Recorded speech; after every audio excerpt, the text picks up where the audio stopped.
Oh, you're gonna help me, huh? Yes. Thank you. Thank you for helping. Thank you. Oh, yes. We'll be planting the fruit trees today. Yes, we will. Are you gonna help me? Oh, Maggie. Oh, I'll never get anything done with you girls here. Huh? Huh? Oh, and then we have the lamb in the background. Oh, come on, girls. Are you either gonna dig the hole with me or get out of here? What are you gonna do about it? Huh? What are you gonna do about it? Huh? Come on here, I have work to do. Come on here. Go on here. Go on here.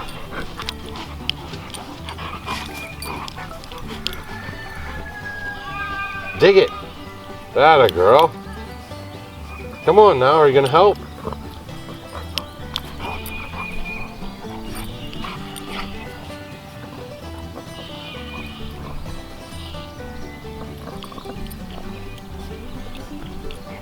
There you go.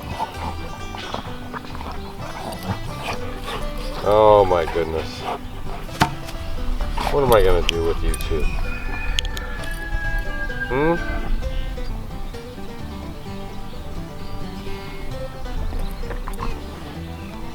This is why we can't get anything done around here. But today what we're going to be doing is actually planting some fruit trees. We have some apple trees that we planted several years ago. I'll take you over there and show you those in a little bit here, but they're blooming really nice. And so far we've been hit or miss with the apple production. So we're going to put in a few more trees here, some cherry trees and a few pear trees, just to enhance our fruit selection out here in the front. So we're going to basically turn the whole front of the house eventually into one giant food forest with the underlaying elements that we can have for permaculture. So the animals will be able, the chickens that we open range will be able to have a natural habitat, and all this will become kind of a permaculture area so we can grow food and enjoy our walks through it and just look at the abundance. Now we're getting somewhere. Get it, girl. Ha! All right, get out of the way now. Go on. Get.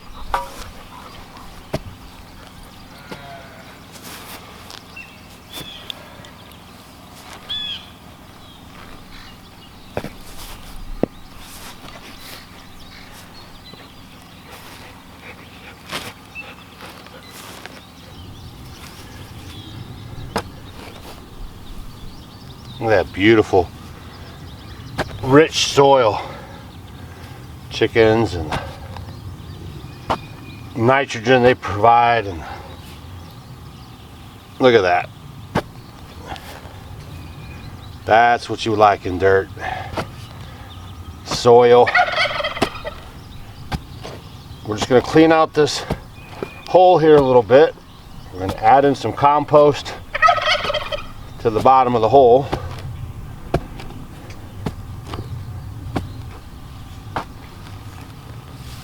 Nice.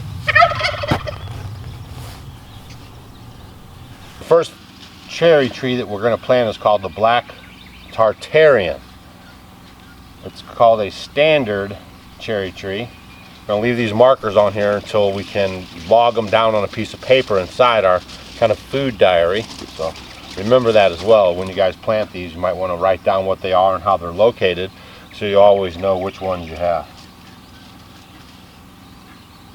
So the depth of the hole kind of matters. You don't want to make it too deep where it's a concave and then all the water, if it rains or whatever, is going to fall in there and build up and keep it soggy. You want to have it kind of think of a volcano. So you want this slightly elevated in loose soil. We brought some mixture over here, my lovely assistant. And we're going to just kind of mix it in with some of this top dressing here. And we just want to make sure the hole is wide, more so than anything. That way the roots have a good, loomy, loose soil to push through and to establish. That's really going to help start the tree off good. Want to grab us some scoops? Yep.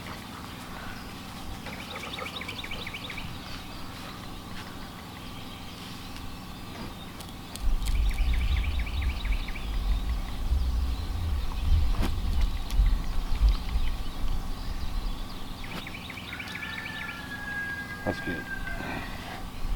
And we'll just mix that all in there. Make sure it's got some nutrients. Yeah, nothing better than digging in the dirt. I love the smell of good soil.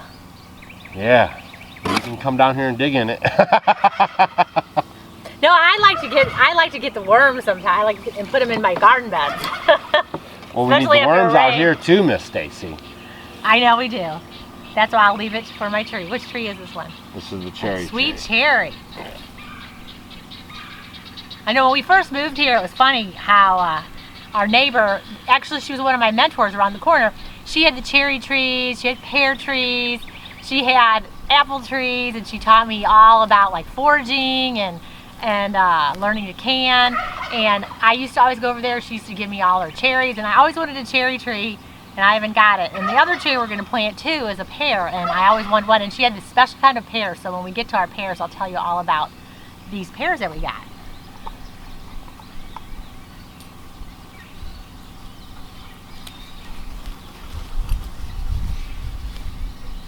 What you want to do as soon as you put these in is give them a nice soaking.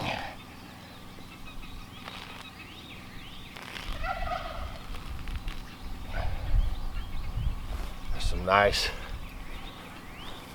worms floating around in that dirt. That's what you like to see. And the ground's just kind of warming up, so everything's just kind of breaking loose right now.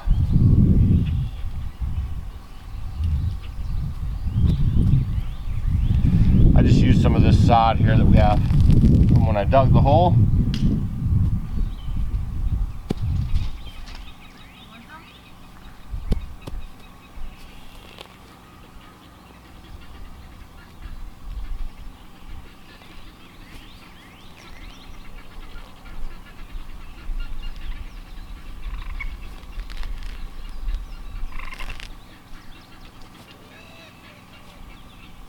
Looking good. Some water.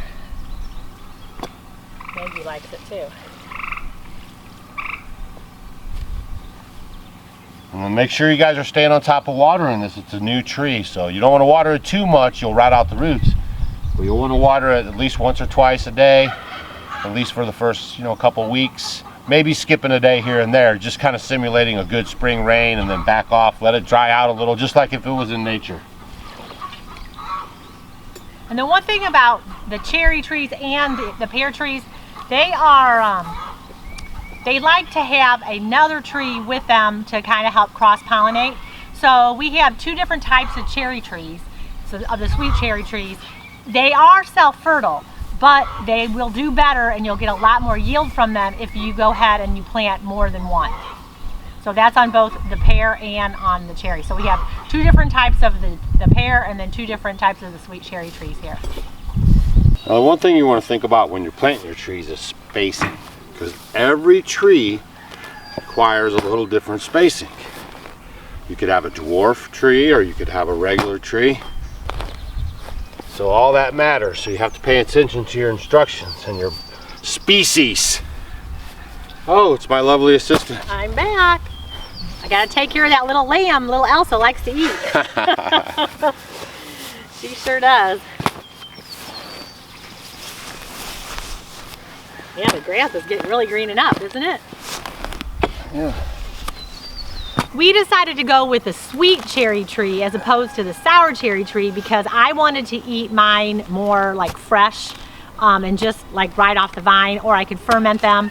So if that's what you're wanting, you might want to get a sweet cherry tree, and then the more sour cherry trees like the Montmorency's and other things like that, you would want to use if you're going to make into pies, if you're going to make them into jams and things like that. So we decided to go with the sweet one. And another cool thing about sweet cherries is they have a lot of melatonin, and melatonin is good for your sleep. So I like all those things that make it healthy, and they have a lot of anthocyanins, any cherries.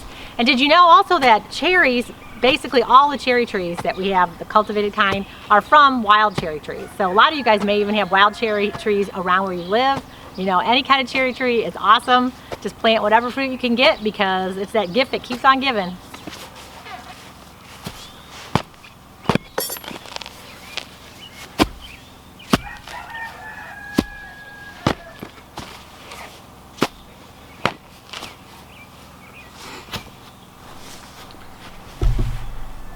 Now, I think a must when you're first planting your trees is to get these tree protectors. They're just amazing. You can also do some other things with them. We're going to show you in just a second if you don't have access to one of these. But these are great to protect your tree because, you know, we have animals around here between the chickens and the dogs and the rabbits. Rabbits really like to eat on all the new baby trees. The bark is really easy to penetrate, and they'll come and start eating on this and actually wipe out your tree, especially your apple trees. And also it'll help you a little bit with the weed whack. If you guys are still kind of whacking around these trees, it'll help protect them a little bit. Yeah, whack it right down. So these are very, very helpful. So we like to put them on our trees when they're first young and they're starting to grow.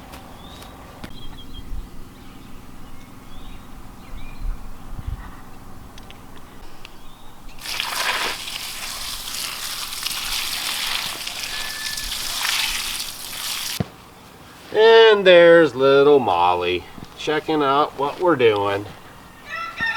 Something we should have done 10 years ago, Molly. Can you imagine the big fruit trees we'd have now?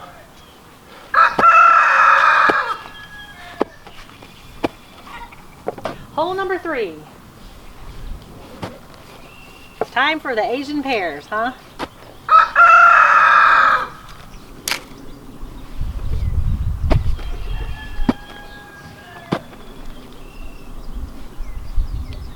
Now I'm excited to get the Asian pears because when we first moved here, I had gotten a few bushels of these Asian pears from my neighbor. And I'm like, what are these things? They look like giant softball-sized tennis balls. And it was crazy looking. And basically she said it's a pear, it's an Asian type pear. And sometimes people call them an apple pear. And like when you look at the nutritional value, oh my, they did that at the same time. When you look at the nutritional value of these Asian pears, they're more similar to an apple compared to a pear. So they're crunchy on the outside and they taste like a pear on the inside. And I mean, love them. They were my favorite. So I'm really looking forward to growing these because they grow very well here in the Midwest. Yeah, so hit that subscribe button and in 4 or 5 years from now, you'll be able to see us enjoy these pears.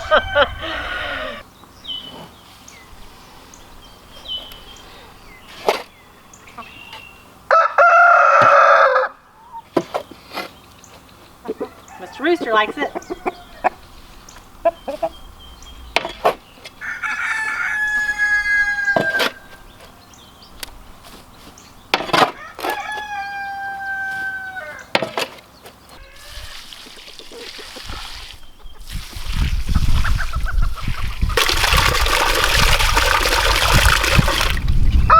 In case you guys are new around here, my husband and I use rainwater to water our garden and feed our livestock, and we use it in our own home too. We have a rainwater catchment gravity fed system, and it is the best water. You get it from the sky, full of nitrogen from the storms, and it's great for your plants.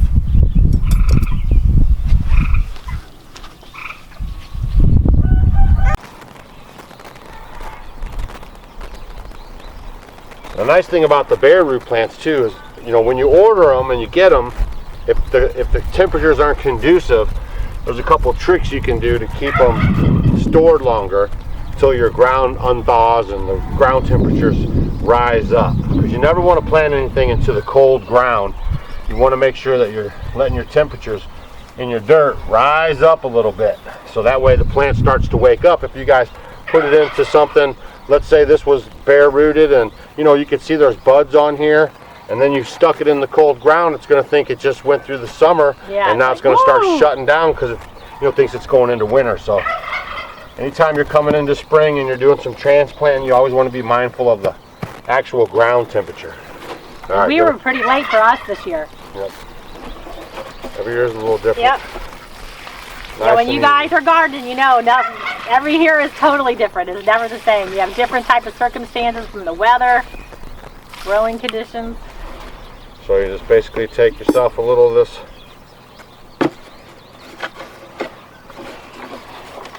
drain tile here, it's leftover trashy stuff. There you go. Look at that. And then you just cut down, I like to cut down a little line here. And then you just slip it on there. And there's your little extra added protection that we had on materials laying around the homestead. Love it.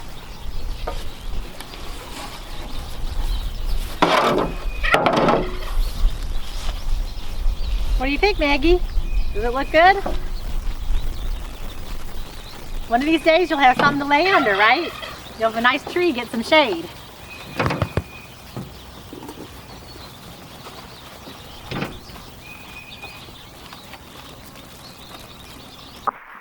If we had a homestead do-over, I think planting our fruiting trees would be the #1 suggestion we can give you guys.